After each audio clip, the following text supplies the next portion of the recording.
Hello, আসসালামু আলাইকুম আর রহমতুল্লাহ বরকাত।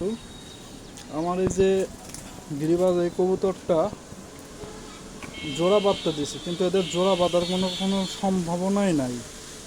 আর নিচে যে শাটিং কবুতরটা দেখছেন, এই কবুতরটা এটা জোড়া ছিল, কিন্তু ওর মানে জোড়ার মাদিটা মারা গেছে আজ সকালে। এই যে মারা গেছে, হ্যাঁ। তো আমি এখন বুঝতে পারছি না মানে আমার কবুতর কেন মারা গেল। এই কবুতরটা মারা গিয়ে আমার খুব খারাপ লাগছে। সবারই মানে যারা কবুতর পালন করে তাদের কবুতরটা যদি মারা যায় অসুখের কারণে, আসলে তাদের কষ্ট লাগে। হ্যাঁ, আমি ওকে ট্রিটমেন্ট করছি, তারপরেও ওর অসুখ সারি নাই।